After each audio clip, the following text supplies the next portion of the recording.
సర్వ- సర్వశక్తివంతుడైన మా ప్రియ పరలోకమందున్న మా కన్న తండ్రి, ఈ పరిశుద్ధ నామానికి చెల్లించుకుంటున్నాం దేవా. ఈ యొక్క సాయంకాల సమయంలో తండ్రి, నీ మాటలు ధ్యానించడానికి తండ్రి మేమందరూ కూడా మరి చేరి వచ్చాం దేవా. మరి ఈ యొక్క అవకాశాన్ని కూడా నీవు కల్పించావు తండ్రి. నైనా మరి ఇలాంటి సమయాన్ని చూడలేక ఎందరో మరి కాలగల్పంలో గడిచిపోయారు. మరి నాయన ఎందరో అనారోగ్యానికి గురైన వారు కూడా ఉండి ఇలాంటి సమయం చూడలేకపోయారు. మరి మాకు మాత్రమే ఇచ్చి ఉంటే తండ్రి నీ కృపాన్ని దయనైనా నైనా మరి ఇందులో తండ్రి నీ ఒక వాక్యాన్ని ఆలోచన చేసుకొని ఈ మాట ధ్యానిస్తుండగా మాకు తోడుగా ఉండి నాయన నీవే మాకు ఏ మాట అయితే అవసరం మాట మాకు నీవే బోధించమని నాయన నీ మాట చెప్పడానికి నిలబెట్టుకుంటున్నాను తండ్రి. ధైర్యంతో జ్ఞాపక శక్తితో నన్ను మాట్లాడించమని తండ్రి. మరి కూటానికి నువ్వు ఆది అంతిమ మొత్తం నడిపించమని తండ్రి ప్రార్థన యేసుక్రీస్తు నామమున ప్రార్థన అడిగి వేడుకుంటున్నాం తండ్రి. ఆమేన్. ప్రేమైన సహోదరులారా, ఈ నేటి దినంలో మరి ఇప్పుడు కూడా సమయం చాలా అయింది. మరి నేను ఒక సబ్జెక్ట్ చెప్పాలనుకున్నాను, అయినా చెప్పడానికి సమయం సరిపోదు కాబట్టి కొంతవరకు చిన్నగా మరి వాక్యాన్ని ఆలోచన చేసుకొని ఈ రోజు ఇంకా ఈ ఒక కూటాన్ని గురించి ప్రయత్నిద్దాము.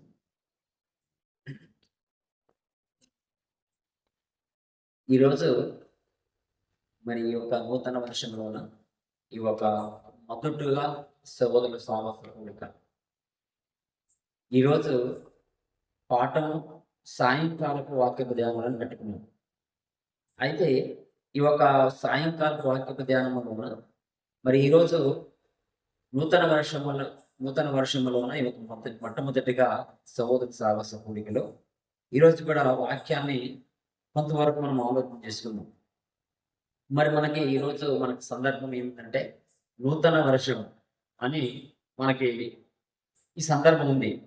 అదే రీతిగా మనకు కూడా ఈరోజు నూతన వర్షంలోనూ మనకి ఈ ఒక్క వాక్యాన్ని మనం ధ్యానించుకోవడం అంటే ఇది నూతన వర్షం సందర్భంగా మనం మాట్లాడుతున్నాం. ఈ యొక్క నూతన వర్షంలోన మనకి ఈ యొక్క కొత్త వర్షం వచ్చింది అని ఎందరో మరి ఎన్నో మరి బిందువులు వినోదాలు మరి లేకుంటే వాళ్ళ మనసుకు వచ్చినట్లుగా ఎన్నో కార్యక్రమం చేసిన వారిని మనం ఇద్దరు చూస్తున్నాం. ఎందుకంటే మరి ఒక నూతన వర్షము వచ్చిందని చెప్పి ఎందరో తమ ఇష్ట ప్రకారంగా మరి ఎంతో ఎంజాయ్ చేసిన వారు ఉన్నారు, సంతోషపడిన వారు ఉన్నారు. మరి అందులోన ఎంతో మంది దేవునికి మరి తీర్మానాలు చేసుకునే వారు కూడా ఎందరో ఉన్నారు. ఇన్ని రకాలుగా ఉన్నారు భూమి మీద. మరి కొంతమంది మనం సంతోషపడటము మరి వాళ్ళకి ఎంత తెలుస్తుందో కానీ ఒక విధానం లెక్కేయాలంటే ఈ ఒక కొత్త సంవత్సరం రావాలంటే కూడా కొత్త సంవత్సరం వచ్చేదని సంతోషపడుతున్నారు. కానీ రోజు రోజుకి మనకి నిర్ణయించిన ఒక దినాలు కూడా కొన్ని దినాలు కరిగిపోయినట్టుగా మనకు కనపడుతున్నది. ఆ కరిగిపోయిన ఒక సంగతిని చూసి ఎంతో మంది బాధపడాలి కానీ ఎంతో మంది సంతోషిస్తున్నారు. బాధ ఎందుకు పడాలంటే దేవుడు మనకి కొన్ని దినాలు మన తల్లి గర్భంలోన ఉన్నప్పుడే దేవుడు మనకు భూమి మీద ఎన్ని దినాలు ఉండాలో అన్ని దినాలు కూడా దేవుడు మనకి నిర్ణయ కాలం ఇచ్చాడు. ఎన్ని రోజులు మన భూమి మీద బ్రతకాలనేది తన గ్రంథంలో రాసి మనకి ఇచ్చాడు. అదే రీతిగా మనకి కొన్ని దినాలు ఏర్పాటు చేశాడు. ఆ దినాల్లోన మరి కొన్ని దినాలు మరి వెళ్ళిపోతున్నారు. మన మీదటిగా ఇప్పుడు ఒక్కొక్కరికి 30 సంవత్సరాలు, 15 సంవత్సరాలు, లేకపోతే 30 దాటిపోయిన సంవత్సరాలు ఎన్నో ఉన్నాయి. ఇందులోన ఎన్ని మనకి మన జీవితంలోనే ఇన్ని దినాలు కలిసిపోయామంటే మరి ఇన్ని రోజులు కలిసిపోయామంటే మన దేవుడు నిర్ణయ కాలం మన దినాలన్నీ కూడా తన గ్రంథంలో లెక్కించుకొని మనం భూమి మీద పంపించినప్పుడు అవన్నీ మైనస్ అయినాం కదా. ఆ మైనస్ అయినప్పుడు మరి మనం దుఃఖించడం కూడా ఉంది. ఆయన కూడా ఒక సంతోషపడుతున్నారు. సంతోషపడము ఎంతమంది సంతోషపడుతున్నారో కానీ చాలా మంది సంతోషపడుతున్నారు. అయితే మరి ఆ సంతోషపడడానికి కూడా అర్థం వాళ్ళకి ఏమన్నా అయిందంటే ఏమి అర్థం లేదు. సంతోషం చేసుకున్నామంటే మేము సంతోషం చేస్తున్నాము, సంతోషము ఆ, పడుతున్నామని అని అంటున్నారు. అయితే దేవుని ఉద్దేశము ఏముండాలనో ఒక పారి మనం ఒక బైబిల్ గ్రంథంలో మనం చూసుకుంటే, మరి ప్రకటన గ్రంథంలో ఒక మాట ఉంటుంది. ప్రకటన గ్రంథము 2వ అధ్యాయం 21వ వచనం. ప్రకటన గ్రంథము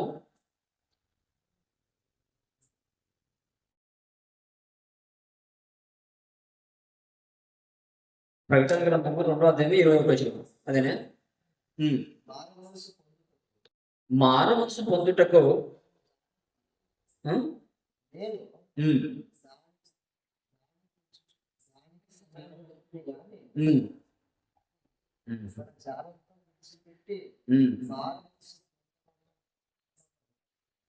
సరే, ఇక్కడ ఏమన్నదంటే ఈ ఒక అవకాశాన్ని ఎందుకు ఇస్తున్నానంటే మారు మనసు పొందడానికి ఈ ఒక సమయాన్ని ఇస్తున్నానని చెప్తున్నాడు.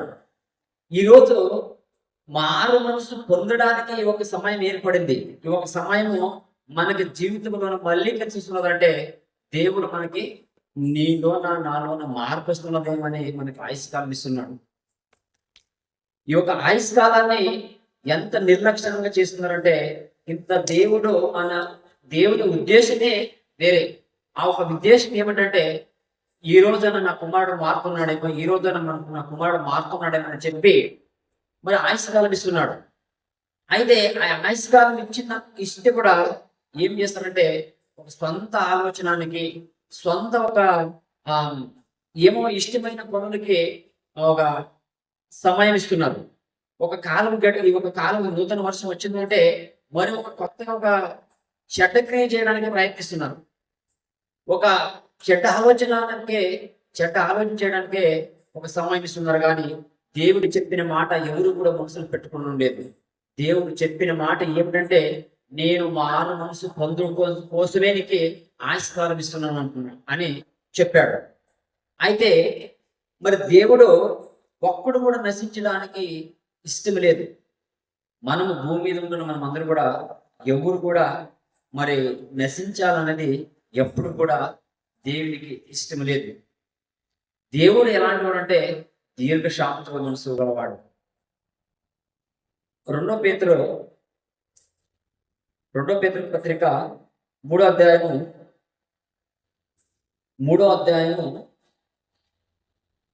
6వ వచనం. 2 పేతురు పత్రిక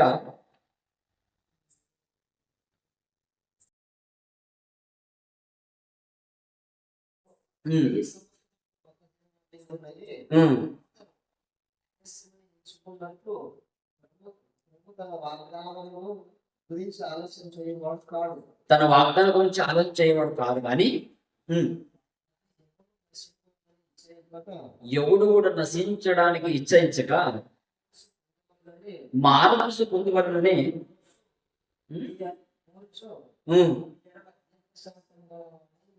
మన ఎడల దీర్ఘశాంతం గలవాడై ఉన్నాడు. మనము మన క్రియలను బట్టి దేవుడు మనకి శిక్ష ఎట్లాంటి శిక్ష ఇచ్చినా కూడా మనకి తక్కువే. అయినా కూడా దేవుడి ఉద్దేశం ఏంటంటే ఎవరు కూడా నశించడానికి వీల్లేదు అని చెప్పి దేవుని మనసు ఎలాంటిదంటే చాలా దీర్ఘశాంత గలవాడు. ఇకనైనా నా కుమారులు మారుతున్నారేమని తన ఉద్దేశపూర్వకంగా మనకు దినదినము ఆయుష్కాలం ఇస్తున్నారు. ఆ ఆయుష్కాలం ఇస్తున్నారంటే మన వాళ్ళు ఏం చేస్తున్నారంటే నా ఇంత మరి గనుడు ఎవరు లేరని చెప్పి సంతోషపడుతున్నారు. ఎన్నో ఎంజాయ్మెంట్ కార్యక్రమం చేస్తున్నారు. ఆ రోజుల్లో ఏం చేస్తున్నారంటే తాగడానికి అలవాటు పడేవారు ఎందరో ఉన్నారు. మరి లేకుంటే డ్యాన్స్ చేయడానికి అందరూ మరి సమయం ఇస్తున్నారు. కొత్త వర్షం వచ్చిందనికేసి ఎన్నో మరి సొంతమైన ఆలోచన కలిగి మనము చూస్తున్నాం. సొంతమైన ఆలోచనలు కలిగి వాళ్ళు ఇష్టానుసారంగా బ్రతుకుతున్నారు. అయితే దేవుడు ఏం చేస్తున్నాడంటే ప్రతి ఒక్కరికి కూడా మనకి కాలాల్లో అన్ని కూడా దేవుడు దేవుని యొక్క తన ఒక స్వాధీనంలో ఉన్నది. కాలంలో మన ఎవరు స్వాధీనం లేదు. మనం సంతోషపడడానికి మనమేమో సొంతగా మనమే గెలుచుకున్నామేమో, మనమే స్వతహా చేసుకున్నామేమో అనే ఒక ఆలోచన కలిగి ఉంటారు. అలాగే కాదు. ప్రతి ఒక్కరు కూడా దేవుడు ఇస్తేనే మాత్రం ఆరోగ్యంగా ఉంటున్నాం. లేకపోతే మన జీవితం ఎప్పుడు ముగుస్తుందో తెలీదు. మన కాలం అంతా కూడా ఎవరి చేతిలో ఉండదో ఇంకొక వాక్యం అనుకుందాము. మనమందరం కూడా ఏ ఒక్క దానికి కూడా మనమే చేసుకున్నామని సంతోషపడడానికి వీల్లేదు. అపోస్తల కార్యము 1వ అధ్యాయము 7వ వచనం. ఈ ఒక కాలం అంతా కూడా ఎవరి చేతిలో ఉన్నదంటే ఇక్కడ చెప్తున్నట్టుడే కాలములను సమయములను తండ్రి తన స్వాధీనంలో ఉంచుకొని ఉన్నాడు. వాటిని లెక్కించుకున్నటకు, వాటిని తెలుసుకున్నటకు నీ పని కాదు. వీటి ద్వారా మనము ఇవన్నీ కూడా ఏ కాలం ఎప్పుడో ఏం చేయాలని తండ్రి తన స్వాధీనంలో ఉంచుకున్నాడు, కానీ మనమే స్వతహాగా ఏమో చేసుకున్నామని కాసని ఈ ఒక నూతన వర్షం దాగానే గంతులేయడము, మరి సొంత ఒక ఆలోచన చేయడము, ఏమో షట్క్రియలు చేయడము చాలా దేవునికి దుఃఖకరమైనది. చాలా దుఃఖకరమైన సంగతి అని మనకి బైబిల్ గ్రంథంలో మనకి కనపడుతున్నాయి. ఇవన్నీ మాటలో మన ఎదురుగా మనం చూసుకుంటున్నామంటే మనము కూడా ఒక కొత్త వర్షం రాగానే మరి ఇన్ని రోజులు మన జీవితం ఏం గడిచిందో ఏమో లేదో ఇక నుంచైనా మేము ఒక తీర్మానం చేసుకున్నాం, ఇక నుంచైనా ఒక తీర్మానం చేసుకున్నాం అని చెప్పి ప్రతి ఒక్కరు కూడా ఒక తీర్మానం తీసుకోవాలి. ఏంటి తీసుకోవాలంటే యేసుక్రీస్తు వారు ఒక ఉపమానం చెప్పాడు. ఆ ఉపమానం ఏమంటే, ఒక ఉపమానం గురించి నన్ను మాట్లాడాలని ఉద్దేశిస్తున్నాను. లూకా రాసిన సువార్త 13వ అధ్యాయం. లూకా రాసిన సువార్త 13వ అధ్యాయం 6 ఉంటే యేసుక్రీస్తు వారు ఒక ఉపమానం చెప్తున్నాడు. యేసుక్రీస్తు వారు ఓ ఉపమానం చెప్తున్నాడు. ఆ ఉపమానం ఎందు నిమిత్తం చెప్తున్నాడో ఆ ఒక్క సందర్భం చూసుకొని అది మనకి అనుభవం చేసుకోవడానికి వస్తుందని.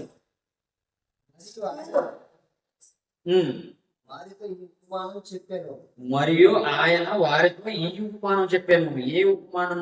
ఒక మనిషిని ద్రాక్ష తోటలో అందరూ చెట్టు నాటబడి ఉండేదో, అతడు దాని పండు వెతుకు వచ్చినప్పుడు ఏమీ దొరకలేదు. కనుక అతను ఇదిగో 3 ఏళ్ల నుండి నేను ఈ అంజూరపు చెట్టును పండు వెతుకుతూ వచ్చుచున్నాను, కానీ ఏమీ దొరకలేదు.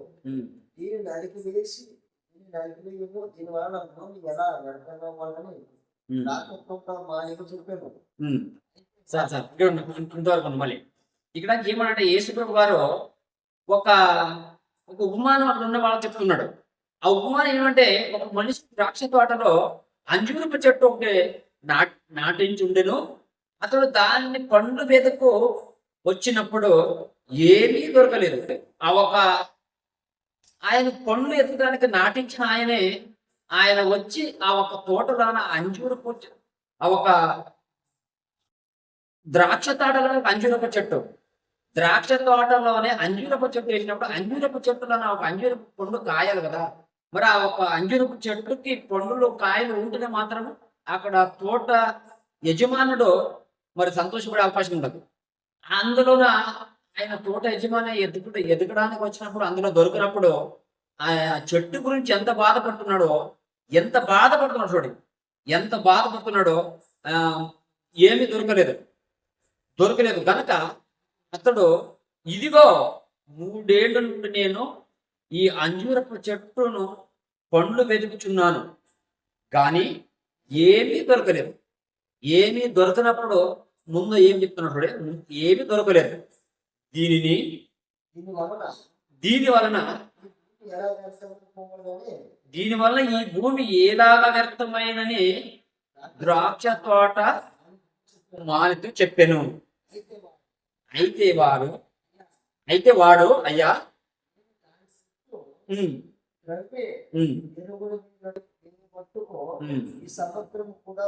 ఉండనిమ్ము. ఇక్కడ ఉండేవాడు.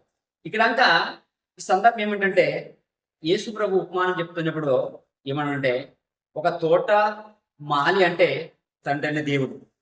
ఉం?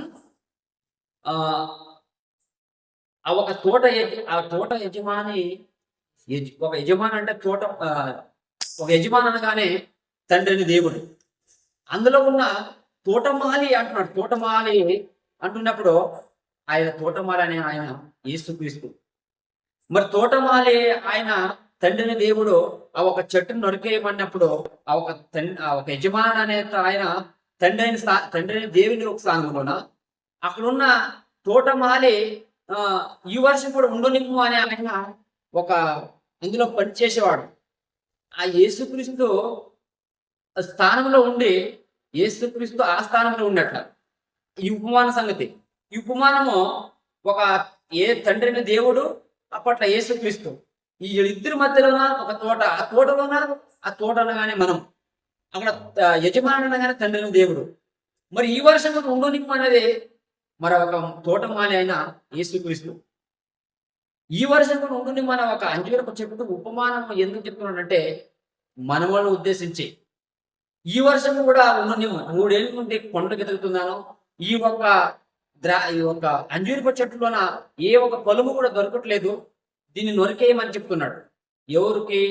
అక్కడ ఉన్న తోటమాలి అయిన తోట పనిచేసే ఆయన. ఒక ఉదాహరణ లెక్కేస్తే తోట పనిచేసే ఆయనకి ఆ యజమాని చెప్పినప్పుడు ఆ తోట పనిచేసే ఆయన ఈ వర్షం కూడా ఉండనివ్వు, ఈ వర్షం కూడా ఉంది. ఈ వర్షం ఉండిన తర్వాత మరి ఈ వర్షం అంతా ఏం చేస్తున్నానంటే దీని చుట్టూ ఇది ముందు వచ్చిన ఉంటుంది, దీని చుట్టూ అంత త్రవ్వి అంటే దోగి దీనికి ఎరువు వేస్తాను, నీళ్ళు పెడతాను. ఒకవేళ ఈ సంవత్సరం ఒక ఫలం వేయకుంటే అప్పుడు నరికేద్దాం అనే అక్కడ తోట యజమాని అని ఆ తోటమాలి చెప్తా ఉన్నాడు. ముందు రోజు ఈ సంవత్సరం కూడా ఉండనిమ్ము, ఫలించినా సరే లేని ఎడల నరికివేయమని అతనితో చెప్పాను. సార్ ఈ ఒక ఉపమానం అంతా కూడా మరి ఈ ఉపమానం ఎవరు ఒక ద్రాక్ష తోట కాదు, మరి అంజూరపు చెట్టు కాదు, ఉదాహరణగా చెప్తున్నాడు. ఆ ఉదాహరణ ఏంటంటే మనవాళ్ళని ఉద్దేశించి ఈరోజు మరొక మనకు కొత్త వర్షం వచ్చింది కదా, దాన్ని బట్టి ఉద్దేశించి మాట్లాడుతున్నాడు కనుక అక్కడున్న ఇప్పుడు ప్రపంచంలో అంతా కూడా భూమి మీద ఉంటున్న మనం అందరూ కూడా నేర్చుకోవాల్సింది ఏమిటంటే మనం అందరూ కూడా దేవునికి ఒక చెట్లు మాదిరిగా ఉన్నాం. మనం చెట్లు మాదిరిగా ఉన్నాము. తండ్రిని దేవుడు మనకి యజమానుడిగా ఉన్నాడు. మన ఇద్దరి మధ్యలోన యేసుక్రీస్తు ఉన్నాడు. యేసుక్రీస్తు ఉండి ఏం చేస్తున్నాడంటే మనం ఇంతవరకు దేవునికి ఫలించిన వారుగా ఉన్నప్పుడు దేవుడు తీసేయమంటున్నాడు. మన మధ్యవర్తి అయిన యేసుక్రీస్తు వారు వచ్చి ఈ వర్షం ఉండనిమ్ము, ఈ వర్షం కూడా ఉంటే దాని చుట్టంతా కూడా త్రవ్వి ఎరువేసి నీళ్లు పెడుతున్నాను చెప్తున్నాడు. ఈ వర్షం కూడా ఉండనిచ్చాడు కాబట్టి యేసుక్రీస్తు కృపధారే మనం ఉన్నాము. యేసుక్రీస్తు కృపధారే ఉన్నాము. ఆయన ఎరువు అనగానే, ఆయన నీడనగానే మనకు వాక్యం, ఆ ఒక వాక్యాన్ని చెప్పి వాళ్ళు మార్చాలనే ఒక యేసుక్రీస్తు వారికి ఉద్దేశం ఉన్నది. ఆ ఒక యేసుక్రీస్తు వారు దీర్ఘశాంతం గలవాడు అని ఇంతవరకు ఒక్కరు కూడా నశించడానికి ఇష్టం లేదు. ప్రతి ఒక్క విషయంలో కూడా దేవునికి మనకి మధ్యవర్తిగా క్రీస్తు ఉండి మనల్ని రక్షించడానికి ప్రయత్నం చేస్తున్నాడు, కానీ మనం శిక్షించడానికి ప్రయత్నం చేయదు. అయితే మనకు దినాలు గడిచిపోతున్నావు కానీ మరి గడిచిపోయిన తర్వాత మనం ఎంతో సంతోషిస్తున్నాము. అది కాదు, ఇక నుంచి మనం ఫలించడానికి ప్రయత్నించాం. పాఠంలో మనం నేర్చుకునేది ఏమిటంటే ఇకనైనా ఫలించడానికి మనము ప్రయత్నించాలి.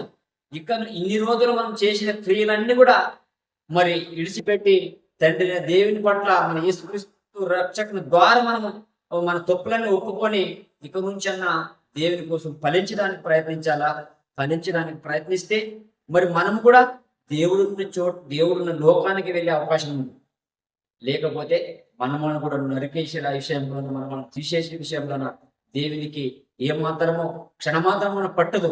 అయినా కూడా దేవుడు మరి తీసేయమంటే కూడా యేసుక్రీస్తు వారు మనకు అడ్డపడి మన వాళ్ళని ఈ లోకంలో ఉండనిమ్ము అనే తండ్రి దగ్గర వేడుకొని మనకు జీవితం ఇస్తున్నాడు, మరొక జీవితం ఇస్తున్నాడు, మరొక అవకాశం ఇస్తున్నాడు.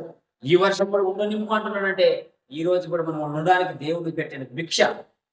ఈ రోజు కూడా మనం ఉండాలంటే కేవలం దేవుడు పెట్టిన భిక్ష తప్ప మరి ఇంకోటి ఏది కాదు. మన ఒక శక్తి కాదు, మన సొంత వ్యక్తి కాదు, లేకపోతే బలము కాదు, ఏది కాదు. కేవలం దేవుడిచ్చిన ఒక ధాన్యం, ఒక దయ, ఆయన దయా సంకల్పం వలనే మనము ఈరోజు బ్రతుకుతున్నాము. లేకపోతే దేవుని ఒక సంకల్పం లేకపోతే ఎవరు కూడా భూమి మీద బ్రతకడానికి అవకాశం లేదు. దేవుని ఒక అవకాశం లేకపోతే ఎవడు కూడా ఆరోగ్యంగా ఉండడానికి వీల్లేదు. దేవుని సెలవు లేనిది మనం తింటున్న ఆహారం కూడా అరగడానికి వీల్లేదు. అది మనం తింటున్న ఆహారం కూడా అరగాలంటే అది దేవుడు ఇస్తేనే మాత్రం, దేవుడి ఆజ్ఞ ఇస్తే మాత్రం అరుగుతుంది. ప్రకటన గ్రంథం ఇది ప్రసంగి గ్రంథము 2వ అధ్యాయము 25వ వచనం. ప్రసంగి గ్రంథము 2వ అధ్యాయము 25వ వచనం ఒక మాట ఉంటుంది. ఆయన సెలవు లేక భోజనం చేసి సంతోషించుట ఎవరికి సాధ్యం లేదు. కేవలం భోజనం చేసి సంతోషంగా ఉండాలంటే ఆయన సెలవు ఉండాలా. అంటే భోజనం చేసి సంతోషంగా ఉండాలంటే మన ఆరోగ్యం ఉంటే మాత్రము అన్ని అవయవాలు పనిచేస్తే మాత్రం సంతోషంగా ఉండగలరు. ఒకవేళ మనం తినింది అరగనప్పుడు కూడా మనకు సంతోషం అనేది ఉండదు. ఒకవేళ మన జీవితంలో మన శరీరంలో ఏమో ఒక అనారోగ్యానికి గురైతే మనకు సంతోషం ఉండదు. దేవుడు ఇస్తే మాత్రం మనం సంతోషంగా ఉంటున్నాం. భోజనం చేసి సంతోషంగా ఉండడానికి కూడా మనం ఏగతి కాదు. అది కేవలం దేవుడు ఇస్తేనే మాత్రం మనము సంతోషంగా ఉండే అవకాశం ఉంది. ఇక నుంచి అన్న దేవుడు ఇచ్చిన ఈ ఒక ఆయుష్కాలం దేవుడు పెట్టిన ఒక భిక్ష తెలుసుకొని ఇక నుంచి అన్న మన జీవితం మార్చుకోవాలి. ఈరోజు మనం నేర్చుకుంటున్న ఒక పాఠము యేసు గురించి చెప్పిన ఉపమానములు ఏమిటంటే, మనము దేవుడు మనల్ని భూమి మీద తానే ఉంచాడు. యేసుక్రీస్తు వారే మనల్ని ఉంచారు. ఇక నుంచి ఈ ఒక నూతన సంవత్సరంలోన ఏం నిర్ణయం తీసుకోవాలంటే ఖచ్చితంగా దేవుని కోసం బ్రతకాలని నిర్ణయం తీసుకోవాలి. ఖచ్చితంగా ఈ రోజు నుంచి నేను కూడా రోజు ఒక అధ్యాయం బయలుకి వస్తానని, లేకపోతే ఇక్కడ నుంచి ఖచ్చితంగా నేను చర్చికి అవకాశం నన్ను అచ్చానని ఇక్కడ పోయితే ఏమో ఓకే, ఊళ్ళో ఉన్నప్పుడు మాత్రం కంపల్సరీ నాకు చర్చికి వస్తానని నిర్ణయం తీసుకోవాలా. ఈ ఒక నూతన వర్షంలోన ఏదో ఒక నిర్ణయం తీసుకోవాలి.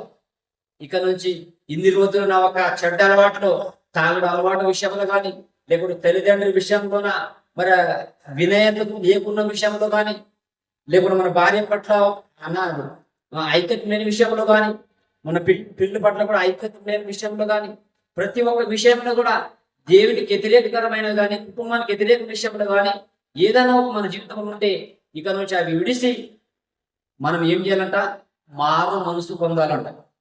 ఫస్ట్ వాక్యంలో చూపించాను ప్రకటన గ్రంథంలో, మనము మారు మనసు పొందడానికి మనకి కాలం ఇచ్చాడంటాం. ఆ ఒక కాలాన్ని ఇచ్చింది కేవలం మనం మారు మనసు మన మనసు మార్చుకోవడానికి. మన మనసు మార్చుకోవాలంటే ఎలా? రోజు ఇంట్లో కాలం చేయడము, లేకుంటే అటో ఇటు ఏడాడో కూర్చొని పొద్దుకోవడము, అది విడిసి ఇక్కడ చర్చికి రావడం కానీ, మరి క్లాసుకి రావడం కానీ, లేకుంటే తల్లిదండ్రుల్ని మంచిగా ప్రేమించే విషయంలో కానీ, మరి సహోదరులను ప్రేమించే విషయం కానీ, అన్ని విషయంలోన మనం అనుకుగా ఉండి దేవునికి మెచ్చగైన బిడ్డలుగా ఉండి మన కాలాన్ని ముగిస్తే మనకు మరొక లోకం ఉంటుంది కదా, ఆ లోకాన్ని సంపాదించడానికి మనం అర్హులుగా అవుతున్నాం. మన ఒక సొంత శక్తి వలన మనకు ఆయుష్కాలం లేదు. దేవుడు ఎన్నో ఈ ఒక భూమి అంతా కూడా తిప్పి, ఎన్నో గ్రహాలను తిప్పిన విషయం కూడా మనకు తెలుసు. భూమి తన చుట్టూ తను తిరిగినప్పుడు ఒక దినమవుతుందని, చంద్రుడి చుట్టూ మరి భూమి తిరిగినప్పుడు ఒక నెల అవుతుందని, సూర్యుని చుట్టూ ఒక రౌండ్ తిరిగినప్పుడు ఒక వర్షం అవుతుందని, ఇన్ని చక్రాలుగా ఇన్ని తిప్పితే మాత్రం వర్షం వస్తుందని గ్రహించుకోవాలి తప్ప, మరి సొంతంగా వర్షం వచ్చిందని, కొత్త వర్షం వచ్చిందని గెంతులు వేయడం కానీ సంతోషించడం వాస్తవం కాదని. ఖచ్చితంగా ఇది దేవుడే మాకు ఇచ్చాడు, ఈ ఒక ఆయుష్కాలం ఇచ్చింది దేవుడే అని చెప్పి దేవునికి కృతజ్ఞతలు చెప్పి, మరి దేవునికి మెచ్చికగా మన మనసు మార్చుకొని దేవుని చిత్తానుసారాన్ని నడిస్తే మాత్రము దేవుడు మనల్ని తన ఒక జీవ గ్రంథములను రాసుకునే అవకాశం ఉంది. జీవ గ్రంథంలో పేరుండడం మాత్రమే దేవుని రాజ్యంలోకి చేరే అవకాశం ఉంటుంది. ఈ లోకంలోన మన జీవితంలోని ఎన్నో అబద్ధాలు, ఎన్నో చెడ్డ క్రియలు ఇవన్నీ విడిచిపెట్టాలి. ఒకటి ఇంకొక వాక్యం అది చూస్తున్నా. ప్రకటన గ్రంథము 21వ అధ్యాయం. ప్రకటన గ్రంథము 21వ అధ్యాయం 8వ వచనం. ఇక్కడ బాగా ఆలోచించండి. ప్రకటన గ్రంథము 21వ అధ్యాయము 8వ వచనం. పిరికి వారును, అవిశ్వాసులను, అసహ్యులను, నరహంతకులను, వ్యభిచారులను, మాంత్రికులను, విగ్రహాధకులను, అబద్ధికులు అందరూ అగ్ని గంధకములతో మండు గుండములో పాలు పొందుదురు. ఇదింత అండర్లైన్ చేసుకున్నాను. మనం ఇంత రౌండ్ వేసుకుంటే ఈ ఒక వాక్యం ఓదుకున్నప్పుడు మన జీవితంలోన ఇవన్నిటికి దూరమై ఉండాలి. ఒకవేళ ఇంటన్నిటికి దగ్గర అయితే కింద వచనము ఫిక్స్ చేసుకోవచ్చు. మనం ఏమని, మండు గుండములో అబద్ధికులు అందరూ అగ్ని గంధకములో మండు గుండములో పాలు పొందుదురు. ఇదే రెండో మరణం.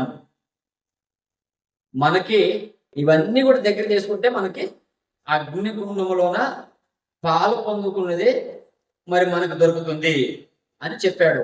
ఇవన్నీ కూడా మన జీవితంలో ఉంటే ఇక గడిచిపోయిన జీవితంలోన అవన్నీ విడిచిపెట్టి మన కొత్త ఒక ఆలోచన కలిగి ఉండాలి. మారమనసు అంటే వీటన్నిటిని విడిచిపెట్టాలి. వీటిలోనే మన ఏదో ఒక క్యారెక్టర్ ఉండొచ్చు, ఏదో ఒక పిరికితాన విషయంలో, మరి అవిశ్వాసం విషయంలో, అసహ్యులుగాను, నరహంతకులలోను, వ్యభిచారములోను, మాంత్రికులను, విగ్రహారాధకులను, అబద్ధమాడు వలన కానీ వీటన్నిటి ఏదన్నా మన క్యారెక్టర్ ఉంటే దాని నుండి వదులుకోవాలి. దాని నుండి వదులుకొని మారు మనసు పొందితే మాత్రము మనకి దేవుడు మనకి ఇచ్చిన కాలానికి మనం బ్రతుకడానికి దానికి ఒక గౌరవం ఉంటుంది, దానికి ఒక లెక్క ఉంటుంది. లేకపోతే మనం ఇష్టానుసారంగా మనం బ్రతికి మనం గెంతులేస్తే దేవుడు ఎంతో దుఃఖపడుతున్నాడు, ఎంతో బాధపడుతున్నాడు. దేవుడిని మనం బాధ పెట్టేవాడు కాకుండా దేవునికి దగ్గరగా ఉండి దేవునికి ఇష్టంగా మనం బ్రతికితే దేవుడు లోకానికి చేరే అవకాశం ఉన్నదని ప్రేమపూర్వకంగా మనవి చేస్తూ ఈ ఒక మాట ముగిస్తూ ఈ ఒక మిగిలిన సమయం అధ్యక్షుల వారికి అప్పచెప్తున్నాను.